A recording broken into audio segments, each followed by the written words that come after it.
Right, there we are. Off we go. So I'm Claire Rason, founder and director of Client Talk. Welcome to everyone joining us this afternoon. Client Talk is often described, or people sometimes describe my business as a listening business. And I'm really pleased when people say that, because it's one of the central pillars that I founded my company on. And I approach listening with two hats. So first and foremost, I approach listening as a coach. I'm trained to listen, not just to what is said, but also to what is unsaid. And I've seen how powerful listening can be in my work with individuals and teams. But I also approach listening as a marketeer and a business developer. And for me, client listening is key if you want your firm to serve your clients better. And my passion is client interviews, so the qualitative stuff. I also train people to listen and to get better feedback. I talk a lot about things like heuristics in the way that we listen. So given I'm human-centered, and for those of you that know me well, you might be surprised to find that the focus of today is on technology. And the reason for that is partly because Paul's convinced me, actually. So it'll be interesting to hear from Paul today. But also because I think that technology can support the human side. So I've known Paul and Josephine for some time now, and I'm going to let them introduce themselves so that you can put a face to a name. And I'm going to start off with Josephine. Hi everyone, good to see you. So I'm Josephine. I know it said JLL, recently JLL on the invite, but I've just started a new job as head of strategic accounts at BCLP on Monday, so I'm about two and a half days in. I have always been in professional services, law firms and accountancies, but it's been really interesting in relation to this specifically. My experience at JLL working with very, very large scale client feedback, tech-enabled programs was a very different experience. So I'm sure we can have some very interesting arguments around technology and how that can enable those client interviews today. Definitely fueled by Paul as well. So if I can pass on to Paul. Okay, thanks, Josephine. Hi, everyone. So I'm Paul Roberts, CEO and co-founder of MyCustomerLens, which is a real-time feedback aggregation platform. And my background is I've spent the last 20 years working sort of Australia, New Zealand, UK, helping firms to drive customer and revenue growth. So how do you improve acquisition, improve retention, improve customer experience? And underlying all of that was understanding your customers. So the more you know about your customers or clients in the B2B setting, the better you could do all of those other things. And I kept bumping into this same problem across every different industry and country I worked in, where firms just had this disconnected view of what clients really wanted for a host of reasons that no doubt we'll get into today. And for years, I kind of spent time trying to solve that from a consulting point of view. And then I thought there's got to be a simpler way. And actually, how can we use technology to support that, not replace the human bit, but support it? And that's what led to MyCustomerLens, and we'll get into the rest later. So that's me. Thanks very much, Paul. And a massive thank you to Josephine, who started her new job on Monday. So I'm really grateful that 3 days into a new job, she's joining us today. So thank you. We are a small group today, so feel free to ask questions at any point over the course of the session. Either use the chat, or if you want to, let me know that you've got a question to ask, and you can take yourselves off mute and ask it. I want today to be a conversation. What we're going to do, I'm going to give a brief introduction to client listening, just to get us starting to think about the topic before I hand over to Paul and to Josephine. So to start us off and to start to think about the topic, I want to cover a few things. Some of you online will have probably heard me talking about these already. One of them is, why do we gather client feedback in the first place? I want to have a think about the different sources of data that we might gather, the strategic benefit of client listening, and I think that really does feed into the theme today. And finally, why now?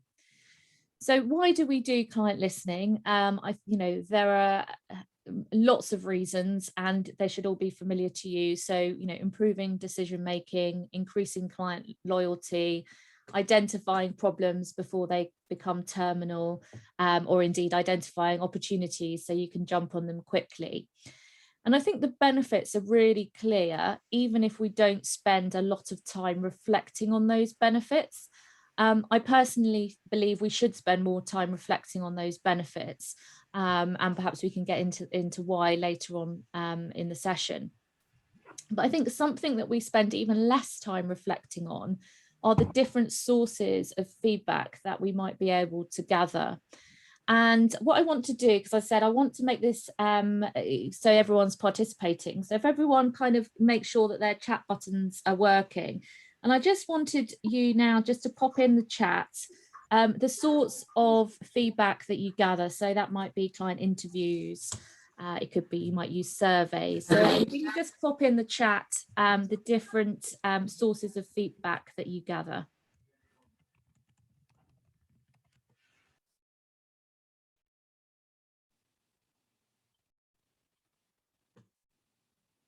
So thanks, Lisa. Client interviews and online surveys, online surveys, telephone interviews, different times, so post-pitch, telephone interviews, primarily in person, Zoom calls. So yeah, keep all of those coming, but unsurprising, a lot of what's coming back in terms of what people, and actually that's interesting, Sarah, that you've mentioned just informal, because actually most of what's coming back is kind of formal. So it's those surveys and interviews that, you know, are great that lots of you are doing those, because I should say that not everyone does do that formal type of client listening. But I think informal data is one which, you know, sources which perhaps we don't gather. So I just want to do another quick interactive question for everyone. And that is, do you record the informal feedback that your firm gets? So by informal feedback, that might be comments that you've received at an event. It might be something that's been tagged onto an email. It might be things that you're picking up on social media. So do you record that feedback?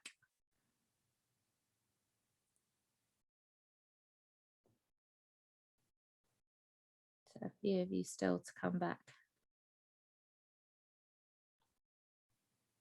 Okay, so I'll end the polling. I need to remember to share it, because I always talk about the results of these polls and then I forget to share them, which isn't very helpful to anybody. So actually that's really encouraging that, oh dear, what have I done? Have I shared it? I don't know what I've done there. Let me turn it off. Anyway, what was interesting there was it was actually slightly more of you said yes than no, which is encouraging. So you are recording some of that informal feedback, so that's great. But what it kind of leads me to, and again, it's a theme which we're going to be discussing today, which is triangulation of data. So that is where you use multiple sources of data or multiple methods in qualitative research in particular to develop a comprehensive understanding of something. And it's something that comes from the social sciences. But interestingly, it came up in a webinar that I joined, in fact, I think it might even have been last week, with the Chartered Institute of Marketing. And the CMO of another industry, not professional services, was talking a lot about this idea of triangulation of data and the different places that she was pulling data in order to be able to gain an understanding of her market. And you can see how this might be relevant to client listening in particular. So we could be asking and categorizing different stakeholder groups, for example, and I think many of you probably do that. So thinking about referrers differently from clients, for example. Getting different people to ask the questions of clients is another way where you can triangulate data. So you've got different interviewers, perhaps even asking the same people, because they might actually get different information back. And just using different types of data. So that's something that's quite key to what we're going to be talking about today, and we'll be thinking about that as we go on. Now, we spoke about the reasons for gathering data, and again, some of you might have heard me talk about this before, for those of you who have done kind of listening exercises with me, but you know, the reasons tend to be either relationship based or strategic. And where we are gathering feedback for a relationship-based reason, we tend to be focused, as you would expect, on the client. It might be that we're focused on, numerous people at a particular client. But the aim is to get as much information as possible about that relationship. And that tends to drive a qualitative approach, so client interviews. Where we're thinking about strategy, the focus tends to be on us and our firm. We might be wanting to answer a specific question or find out something about the direction of travel of our firm. And so what we tend to want to do is go out to as many people as possible. And that tends to drive a quantitative approach. So that tends to drive something like a survey. Now, I believe that we should be getting strategy from our qualitative data, and I know that's something that Paul and Josephine believe in as well. So that's definitely something we're going to be talking about today. And it's where this triangulation of data point comes in. Now, I am unapologetic about calling all of this data because I think having the mindset that what we gather, it being data, is something that sits with the theme of today, technology. And, for me, it's something that I think I've struggled with over time, again, because of this human-centered approach that I take. Calling it data has been something I've struggled with. But actually, over time, I've realized the power of thinking about feedback in this way. And it doesn't mean that you lose the emotion or the sentiment. So I'm going to be calling it data throughout. So finally, before I move on to the panel, why is this topic important now? And I think there are two reasons to this. One is COVID. So I think COVID has really underlined the fact that we do live in this VUCA world, so volatile, complex, uncertain. And it's meant that what people want is constantly changing, and we need to be able to make sense of what we're hearing now. What we heard 3 months ago is probably, more than ever before, irrelevant. Empathy is another thing that I talk about a lot. And for me, it's the word of 2020. And listening is a great way to build empathy. And I think it's almost become an expectation now. The second reason why I think it's really important to be thinking about client listening now is hybrid workplaces. We had Boris's announcements. And I think that, there are three things for me that come out of this hybrid workplace, which mean that client listening is really important. The first is that we've lost a lot of the water cooler moments that we had. And I think in bigger firms, there was probably a sense of this anyway. But, we've lost the ability to be able to bump into one of our colleagues in the lift and say, oh, do you know what? I was talking to such and such at wherever, and they mentioned this and they mentioned that. Or, we were talking before people joined us about events and, losing that ability to network and find out and hear what the market's saying. We've lost all of that, and that probably isn't going to come online, in the next couple of months. We're entering another period of change for our clients. Do we know what they want? What they wanted last year is probably quite different to what they want now.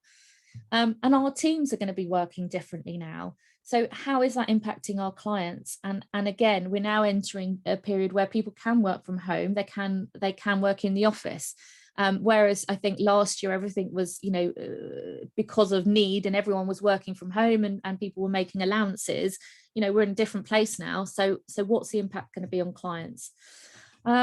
So really important to be doing all of this stuff. And it's a topic I'm passionate about. So I'm really delighted that I've got the panel that I have. And as I said, feel free, for those of you that missed my initial intro, if you've got questions, please do ask as we go along, because I want to make this conversational. We don't have a big group today. So if you want to take yourselves off mute and be seen, feel free to do that and ask a question. So I want to start off by bringing in Paul. And Paul, I'm going to start off. I know that you've just concluded a survey on the state of client listening. So I wonder if we could start there and perhaps you could share some of your findings. Yeah, absolutely. Yeah, we literally kind of released it on Friday, having spoken to 29 different firms, all law firms. So I won't give you death by PowerPoint, but there were two slides that just kind of illustrate some of what Claire's already been talking about that I think would be useful. So I'll give you just those two. So the first one here, looking at the different sources of feedback and that first poll, and you can see here sort of, obviously people were, as we saw in the poll, people putting multiple answers in. but we had kind of the top answers there, people using feedback forms and verbal feedback. So that was all that informal, you've heard it sort of verbally on the phone, or it comes through on email, and all those sort of almost unsolicited feedback. And it was great to hear so many people saying that it's being captured. I think often that feedback tends to get captured in sort of CRM systems, so it will get captured against the individual client or practice management system, but may not be captured in a way that allows people to kind of then group it together and go, are we hearing any common themes? But I'll kind of leave that one open, and if people want to pick that one up at any point, then and challenge me on it and tell me different, that would be great. Client interviewing, client meetings. Again, so client meetings is you're hearing it as part of a whole big story about the client and what's going on in their world and what their needs are and how the project is going and everything.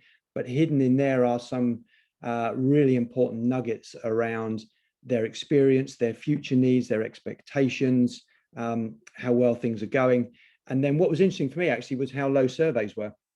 So that surveys and pulse surveys and all those sorts of things actually were sort of coming in fairly near the bottom. It's more of those human related sources of feedback that most firms are relating to. Of course, that then ties into what Claire was talking about, that sort of what's seen as a quality versus quantity dimension, that actually better to get sort of quality information from few people rather than from others. But as I'll touch on in a second, that does leave a big insight gap, that you get some really good information from some clients, but you can't triangulate that, to steal your word, Claire, with other sources and other views from clients.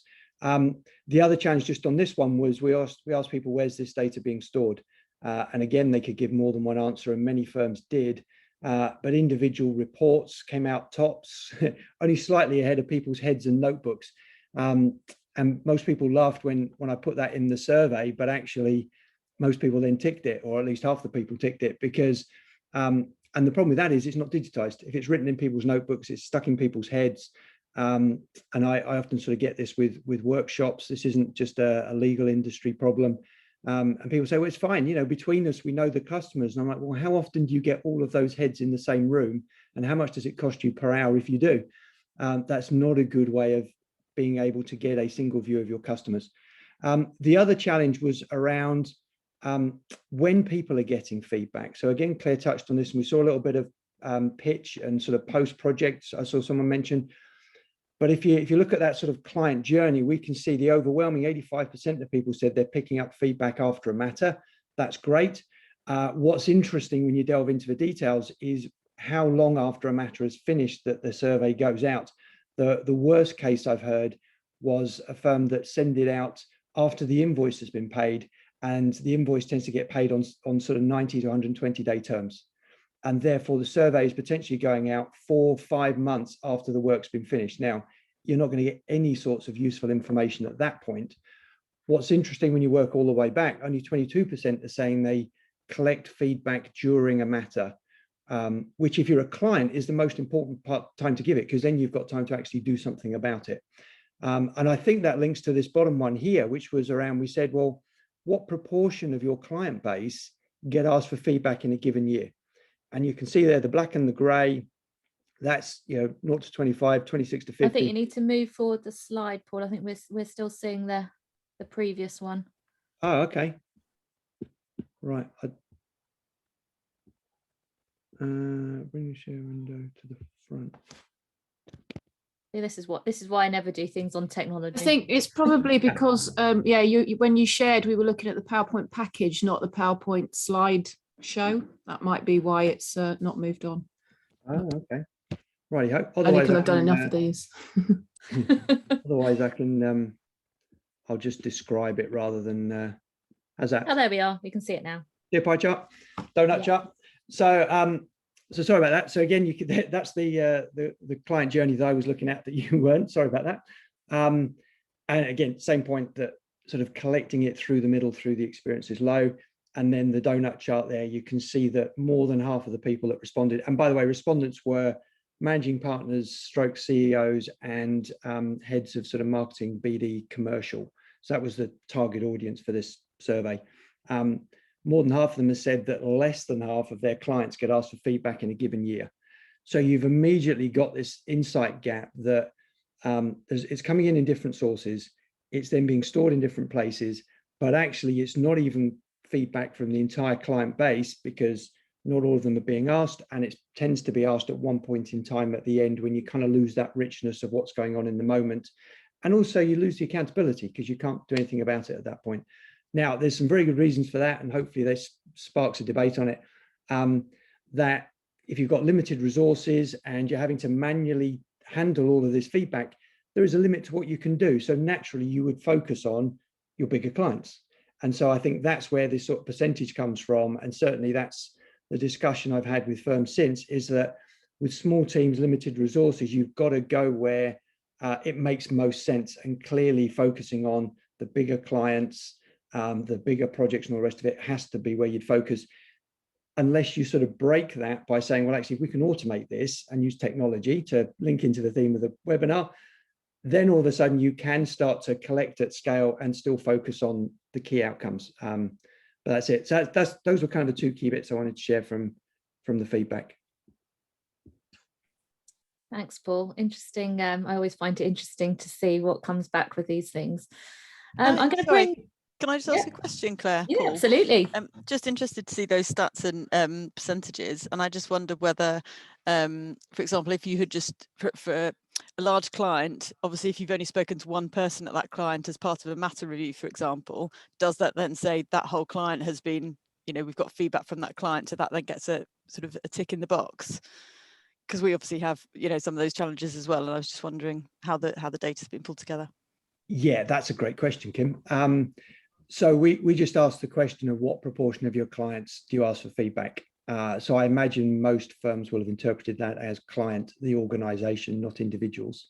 And therefore, they're probably going to a set person. Certainly the conversations I have with firms more generally, it's, well, we've got our contact person. And so when we send these things out, we send it to them and they may well share it on to other people.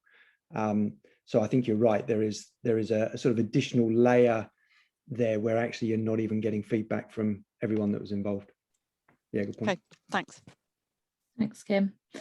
Sorry, can I ask a question just around online surveys? And I know that you said you were surprised that they were quite low in number. Is that because, I mean, we do online surveys, but we find typically that the response rate is low? And I'm interested because we do tend to have post-matter feedback, but we do have feedback in the middle of a matter, you know, at various touch points that are relevant.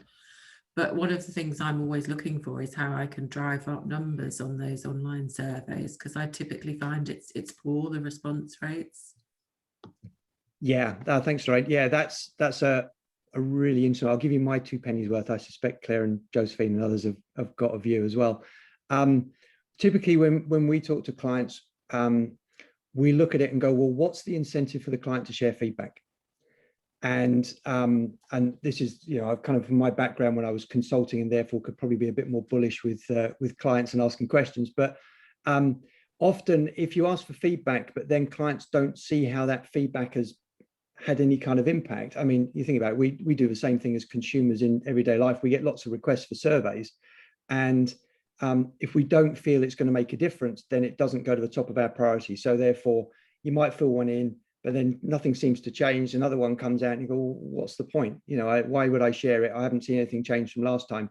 And so for me, one of the best ways to get response rates going, and it's not an overnight thing, is to keep closing the loop. So what we coach clients to do is say, hey, we're launching these new sources of feedback. Here's why we're doing it, because we genuinely want to listen. And then through things like newsletters or other communications that go out to clients, just say, hey, this is what we heard. You know, thanks to those people that have filled this in. Here's what we're learning. Please keep sharing it and the rest of it. And what it does, it starts to build confidence amongst people that other people are filling it in, because I think we've all got to the point as consumers where we go, nobody fills these in anymore, so why should I bother? So you've kind of got to change that narrative to, oh, other clients are filling this in. I wonder if they're getting special treatment now because they're giving feedback. Maybe I should start joining in this game. And so it's that positive reinforcement, I think, that then starts to drive it up. The other thing around it is the timing. So if it's being sent out, say in that example I had of kind of once the bill's been paid, again, people are going, I've moved on, it's too late. You know, however I was feeling, you've missed the boat now. Whereas if it's asked in along the way, I think it's easier to get more responses.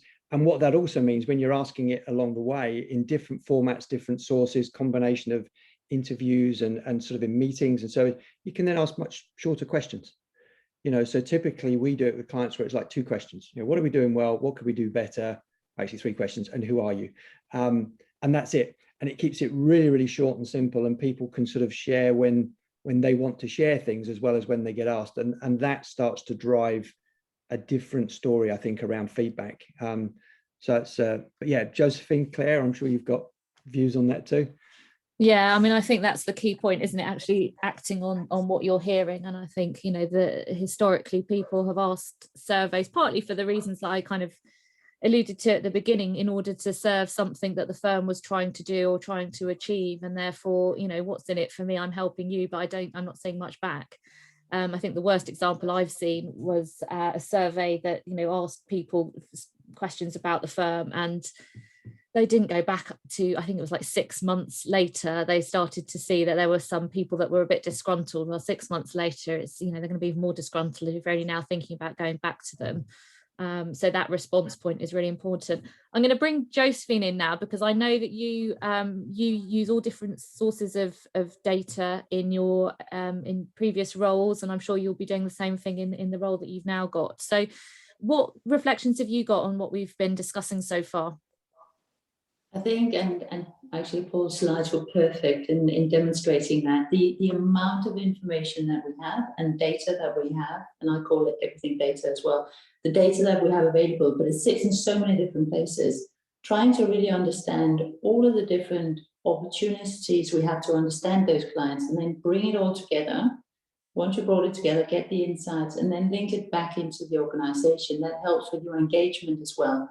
So you get the engagement both on the client side and you get the engagement internally. So as an example, we were linking up all of our qualitative interviews, because obviously we did a lot of interviews with our clients, but getting those into the database. So the database sounds really basic. It was quite a neat piece of tech, but we made sure that there was an area within that technology that we developed separately where we could load all of those qualitative surveys in, which meant that the AI function could pick out themes across both the online surveys and the qualitative research. And we were then working on, I admit it was still work in progress when I left, but we were working on how we connect that back into the CRM system. So when you go as a lawyer or wherever you are, you look at your client, you look at a contact, you understand what information do we have available, when did we do a survey, how are we being scored, what comments have we had from that client.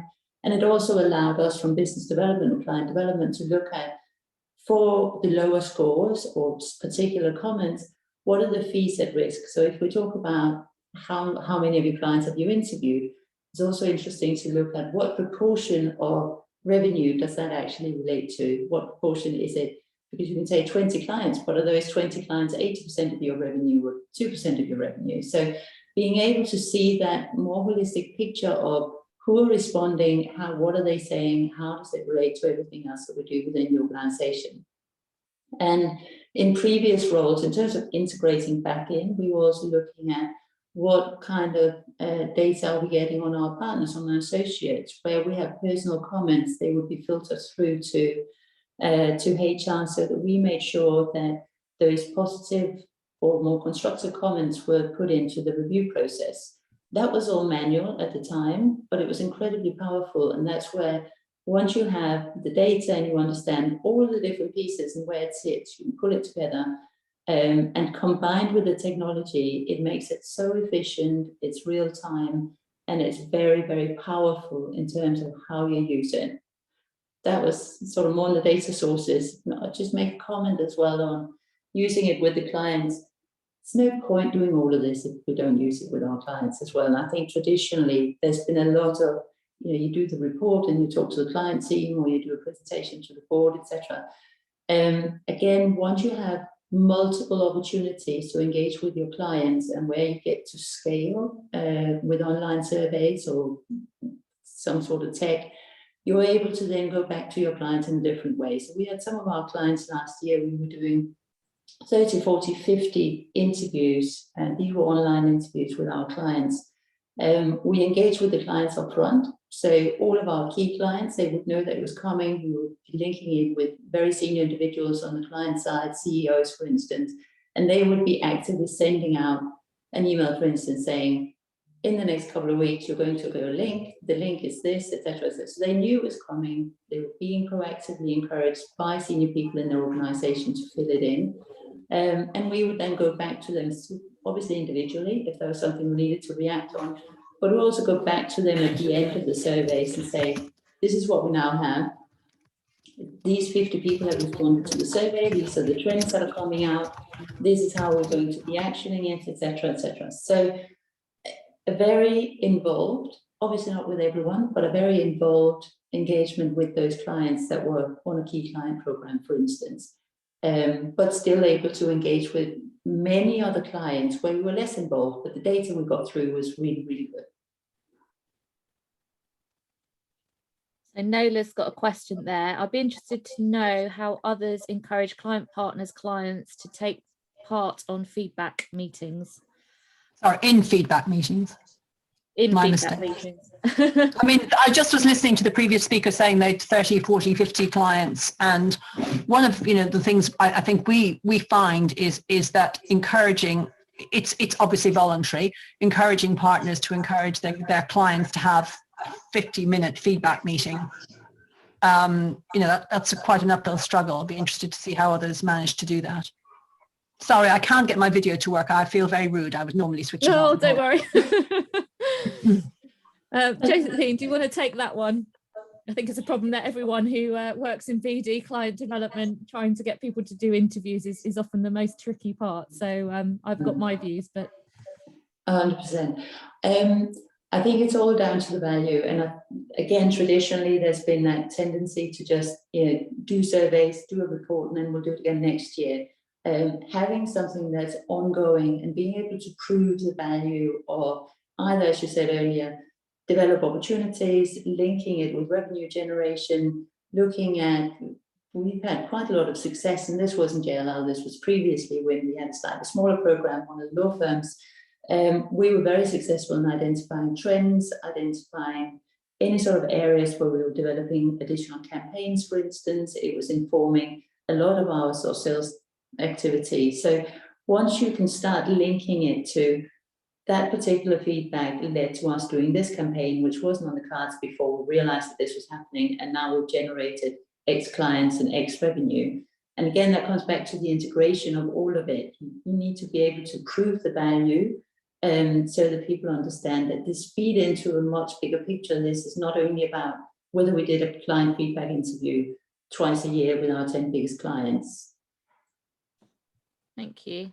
If anyone's got anything else to add in there, feel free to jump in at any point.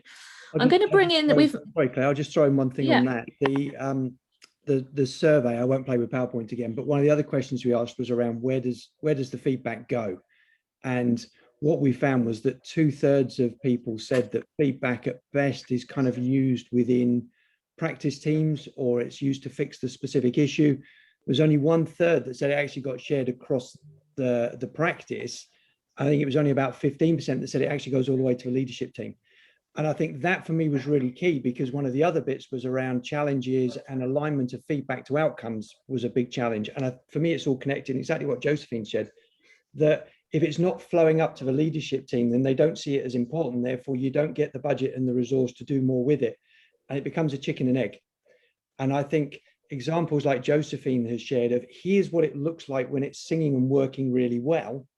And we have one of the firms in our survey that kind of told a story of here's how we've evolved over the last 2 years. And like, wow, that's where you want to get to.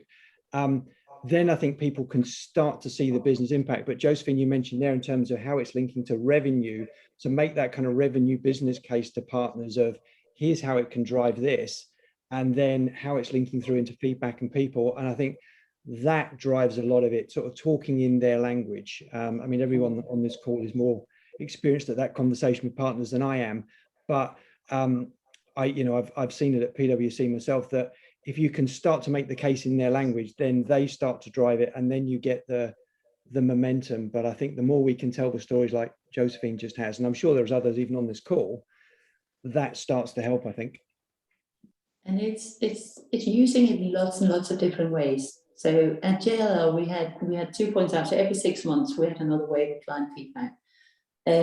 But we were using it throughout. So obviously there was interim presentations, there were final presentations, it went to practice teams, it went to the leadership team. We had lots and lots of quotes and different things going into newsletters. We developed training. So after the first round that we did, because this was a new global program, we developed training. So we had a 3 or 4 part series on how do you, sounds a little bit bad, but how do you capitalize essentially on client feedback? So how do you use it to develop those relationships and to generate revenues? We're doing lots of sales training and client development training, which was centered around what our clients were selling us and how do we then get better at doing that. So we're constantly trying to put it into everything else that we did. We also tried to make it very relevant to right now and the situations that we were dealing with. So it was really interesting to launch during a COVID year, obviously, because that kind of changed everything. But after we managed to just get a question in around COVID in our second round. So one of the questions we added was, how have we responded to COVID, and what else would you like to see from us? And because what we got through the technology that we used, everyone had an app. You can track your client on the app. You can see all the scores. You would see any client that you want.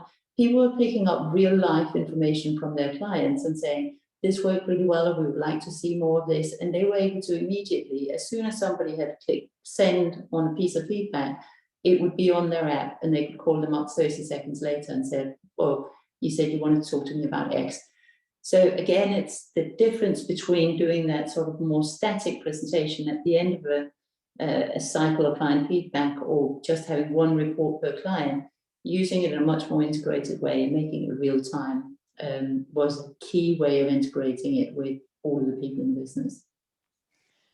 Josephine, so a quick question if I may, because I'm fascinated by your experience, because I think we've the similar challenges that I have at the moment with our sort of across client listening here, but it's still quite a manual process, and I'm just quite keen. I don't know whether you're happy to kind of share some of the technology that you've used that's kind of helped to enable that kind of shift to that real-time feedback. Yeah, I think there are quite a few systems. This might be a question for Paul as well, because I'm sure you have perspective on that. JLL used Medallia, which is quite a large organization, and it's not just professional services. They work across the board, but there are multiple systems out there that can do the same thing. I think what is really important is that you find a provider that understands. It's a very big difference between, you know, how they were working with some of their consumer clients to how they were working with JLL, to how they were working with a law firm or accountancy, right?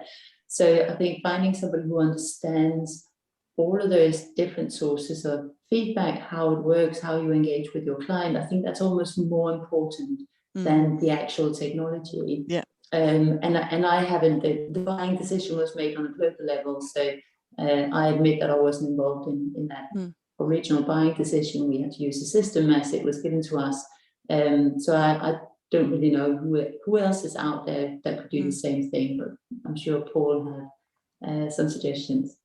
Yeah, and I think that's a good, we'll move over, because the second theme that I wanted to discuss was around kind of using technology, and I will let Paul answer, and then might share some reflections of what I saw before, you know, in previous roles and how I've achieved this. And I think actually a lot of what we're talking about today, and as I said, I keep going back to the people, a lot about it is, you know, do you have a culture where people, you know, are happy to receive feedback? Do you have a culture where people act on feedback? A lot of this is cultural. So, you know, that, and one of the reasons I love talking to Paul is because he is very much around the technology supporting that culture and that approach, rather than, you know, somehow having a magic wand that can solve it. But I'm going to bring you in, Paul, and it's not a sales pitch, because it's really hard to talk about this without mentioning MyCustomerLens. So I apologise to anyone, as with the BBC, other providers are available. But you know, your business uses technology to make sense of data, and we've mentioned the word AI. And for those people online who are a bit like me and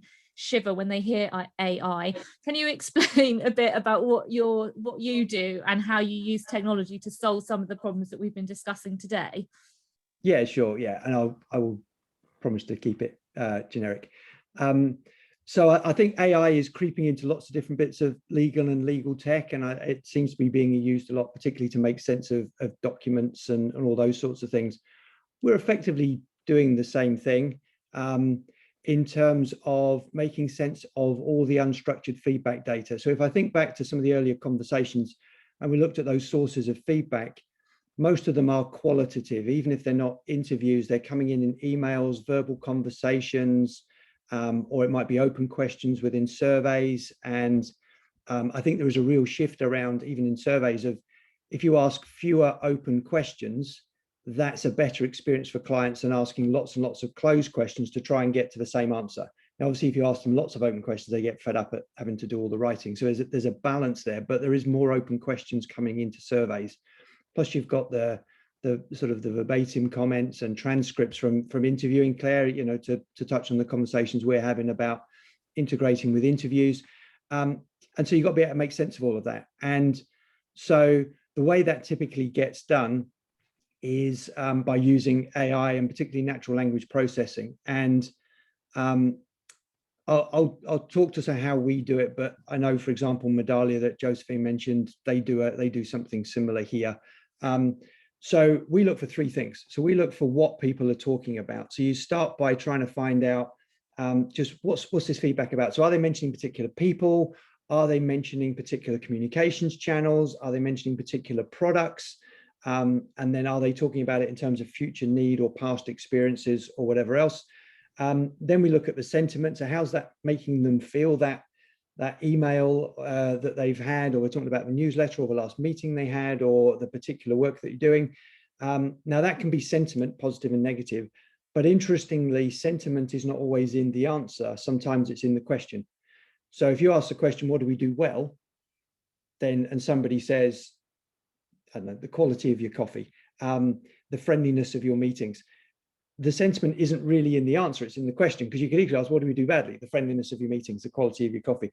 And so sometimes you can use sentiment analysis, positive, negative, to make sense of the text. Sometimes you need to go a bit deeper and start looking at things like emotions. So are they expressing frustration, joy, anger, that kind of thing. And then the other thing that we do, which probably is a bit different from some of those other firms, is we then try and link the feedback, so kind of the actual experience, back to the brand promise. So what the firm says they're good at, what the firm is trying to differentiate on, is that coming through for clients? Because for me, that's where you start to be able to link feedback back to business outcomes. If our business is differentiating on our responsiveness to clients, then how do clients feel about that? You can ask a ratings question, and we do that, but also you can go through, and our clients talking about, I had a great experience, they're going the extra mile, the turnaround's really fast, or are they talking about the friendliness of staff, or the quality of the building, or the type of expertise and the information and advice they got? All of those things start to help you see what is it about the experience that stands out for the client, and then you map that against, well, what is it that we're promising clients, and then you start to see a gap.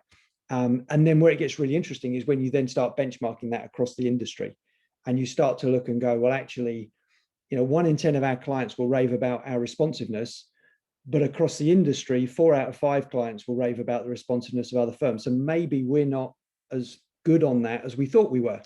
Or equally, 1 in 10 of our clients talk about it, and nobody else's clients talk about it. So actually, we are pretty good. Or is it that actually our clients don't care about it? We might be awesome at it, but if the clients don't care, they're not noticing it. So it just starts to get under that experience and starts to map it together. So that's, for me, where AI is really useful. I don't think it's, the good thing about it is it all happens behind the scenes. So what is then sort of delivered to clients is just the sort of, here's the key topics. So the top 10 themes this month, here's the trends. You're interested in anything to do with expertise. Well, actually, the comments and mentions around that are going up, they're going down.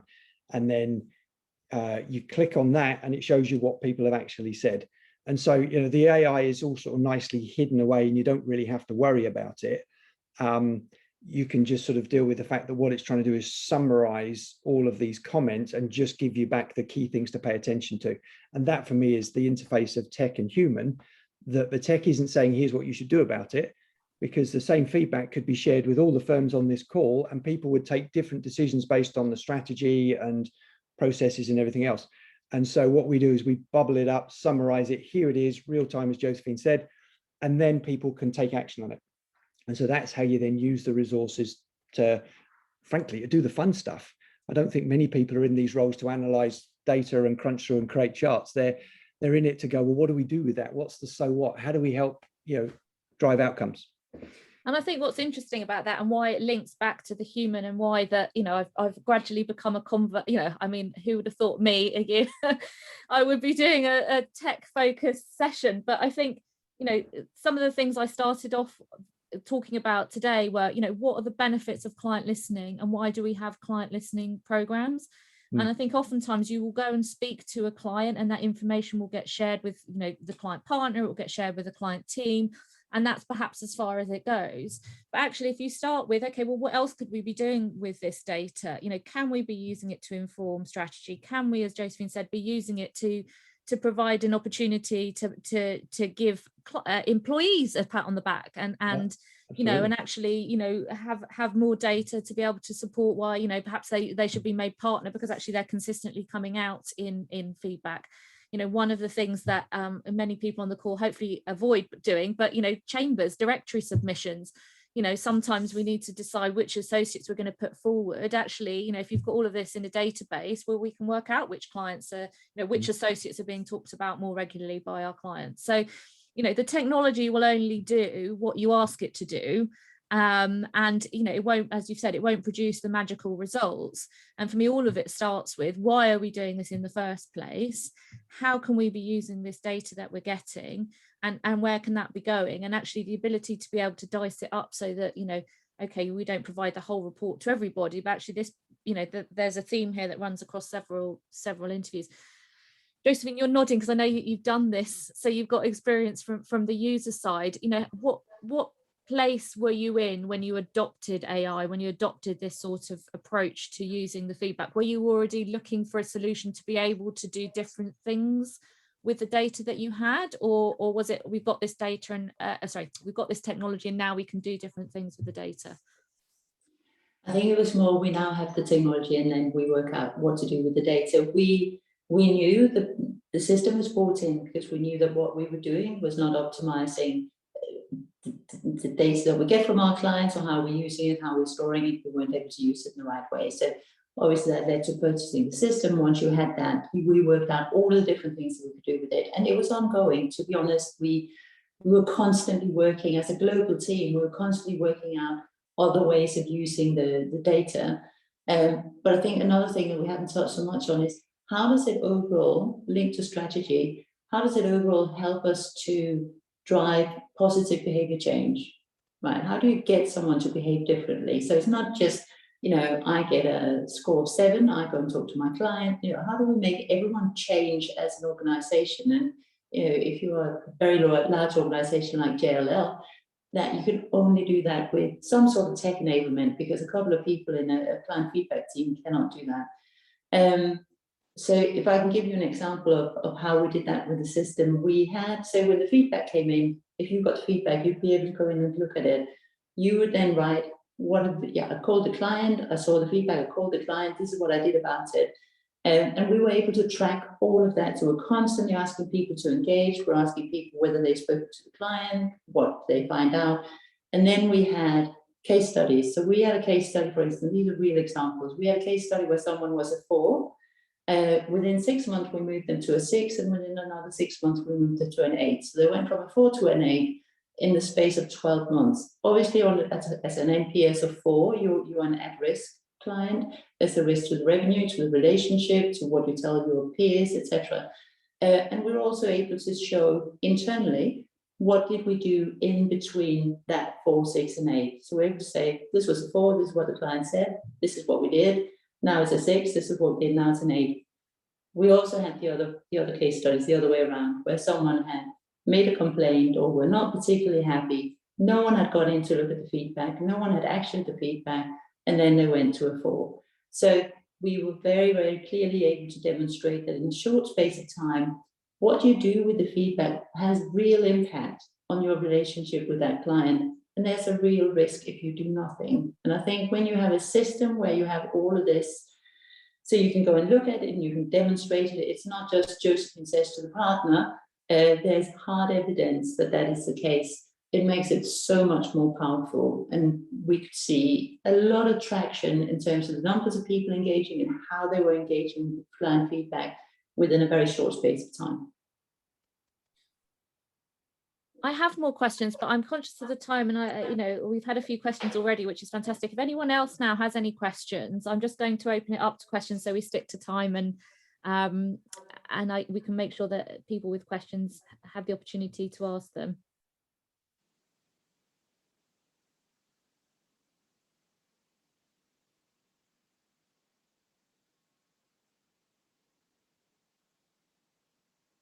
Silence. We scared people off. You scared people off. I'll say something. I'm not sure it's a real question, but I've been doing client feedback personally and with support. The first time I did it, we have a small team, so we're only able to do it every 2 years. Next year is when we need to do it again, and it pretty much takes me 6 months within the course of doing it, because you have to fit it in. And I'm looking, I have to find a different way of doing it, because we're not getting enough. I'm not doing enough, and I have to do all the analysis myself as well. And it just takes a lot of time. I was working with Claire to do the training off the back of it as well, so like, what is it telling us? What are the themes? And how can we engage with the business on changing some of the behaviors that we are seeing? And also getting the business to continue doing some of the behaviors that we're seeing that are positive. I guess it's just making that next jump. I mean, the business have really bought into it, but this next jump is spending a lot more money than just my time doing it. Yeah. And it's convincing them that it needs to be done more often, and putting like a chunk of the budget to that every year. Yeah, because otherwise it just becomes a really arduous process that no one looks forward to, not least you, because you're in the middle. That's why I'm thinking about it now. I'm like, next year is what, like, 6-7 months away, and I'm thinking, oh no, next year I've got to do it again. And I have to be honest that part of the reason for starting up MyCustomerLens was because I've been in similar boats doing that, and I thought there's got to be a better way. And most of the tech out there is actually adding to the problem, because it's still just creating all that siloed data that you've then got to join up and put together. I think one bit that's really interesting, that kind of touches on a couple of comments, is that the positive reinforcement bit.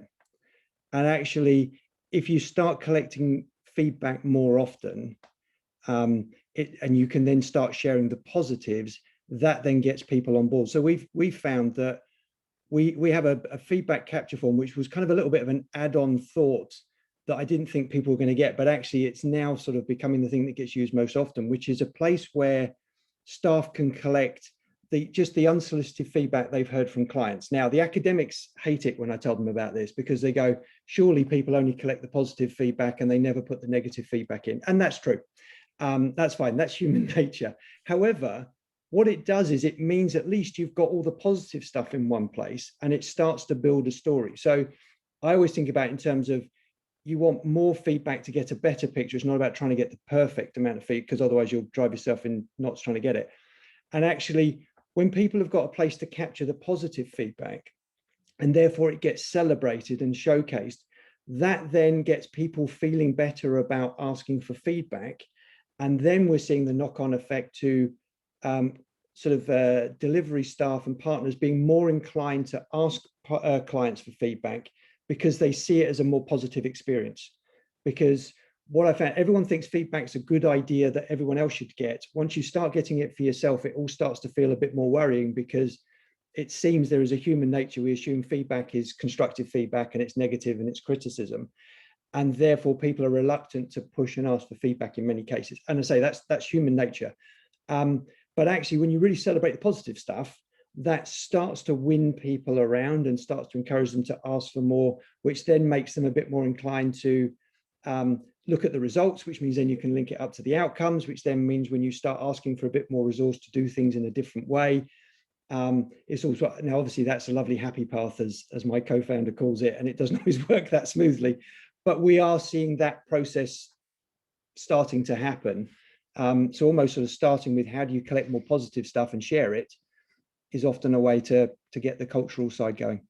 And also on the cultural side, it's getting that getting people used to getting feedback more regularly. So, and I think Paul probably does as well, at the bottom of my emails, I've got a link if people want to just like, how have I done, and I do everything I can to make sure that I check in with people as soon as possible.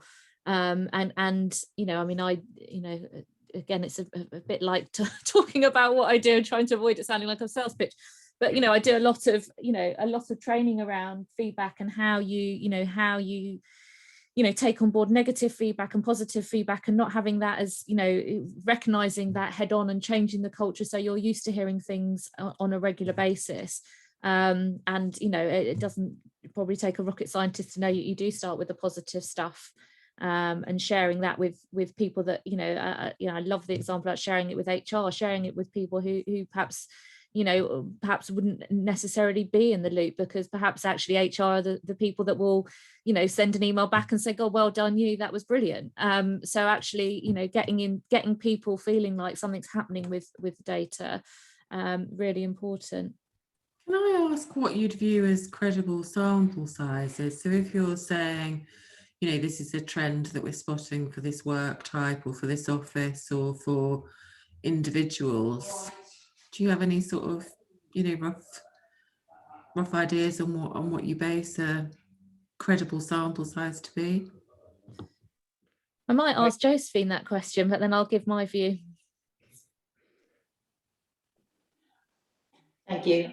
I think it depends what you're trying to achieve. That's a really annoying answer, but it really does. So it depends on the size of organization, how you want to break it down. So if you want to do a full firm exercise and you're a UK business, for instance, well, maybe 50 is enough, right? But if you're then going to break that down to across 10 different practice areas, you end up with so little that it doesn't matter. And that's why I really like,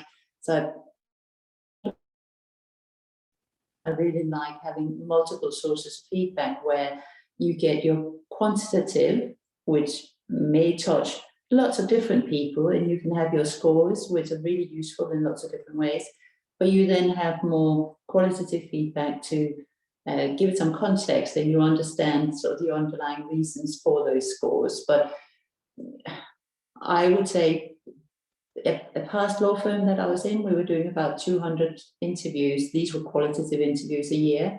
That gave us a really good indication on a regional and a global basis of how we were doing. We were able to develop campaigns, etc. So that was a decent sample size.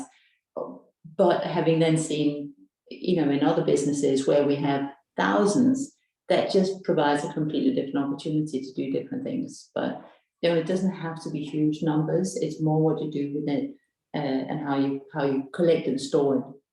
And likewise, on the other end of the scale, I did a project at the back end of last year where I interviewed 30 clients. And actually already, even from 30, there were themes that were starting to come through from the interviews that I was having. And again, it goes back to a very lawyerly answer of kind of depends what you want to do with it and what sort of money you're staking against it. But, if you start to hear people talking about diversity and everyone's talking about diversity, and you think, well, actually, there might be something here that perhaps, is worth exploring in terms of a campaign, you get a pretty, you don't need to have massive numbers to start to see where things are interested. And it goes back to, interestingly, different sources. I run events and all sorts of things. And I was saying to Josephine before we started, client listening is my passion. The more I do, the more I'm convinced at the fact that you just get so much from a client interview. And, every single time I do a client interview and produce a report, that you just get so much rich information from that. But, we aren't a massive number on this call today. I did a webinar a couple of weeks ago on the future of events. I was sold out, 100 people, super easy. Now, you know, for me, yes, events are important. For me, client listening is much more important. But anyway, but the theme there for me from that data was, well, clearly that's what everyone's worried about at the minute, and that's why that was busy. So that's why this triangulation point is important. You know, perhaps if you're getting a theme from your interviews that, let's use diversity as a topic that's resonating, test it out. You know, let's do an event. Am I getting more signups than I usually would? Let's do an article. What sort of reads am I getting? Let's put some posts out on social and see what the feedback is. And likewise, you could start there. You could say, well, actually, we put a post out on diversity. I'm seeing that I'm getting lots of likes on it. Actually, maybe I can go and test that back now with some of my clients and see what they're saying. So it's that kind of crossover for me is really important. And I think we're at time, so I'm going to wrap up. I think it's been you know, it's a topic that I could quite happily talk about all afternoon. So but you know, I think it's been really interesting today. But first of all, thinking about technology and how we can use it, recognizing, you know, the importance before you start, or perhaps once you've got it, of thinking about, well, how can we be using this in a slightly different way? You know, and I started with people and threw in technology, but I think it does come back to people as well at the end, in terms of, you know, what questions are you answering, what appetite is there to be using the data that you've got, and using technology as an enabler for me is a no-brainer. Thank you to all the comments that are coming through. I'm happy to stay online. I imagine, Josephine, I don't know if you're, as I said, first week in the new job, yeah, happy to stay on for a few minutes. Paul, are you happy to stay on for a few minutes? So if anyone's got any specific questions that you want to ask, feel free to stay on. But otherwise, thank you to everyone for joining us today. Yeah, thank you.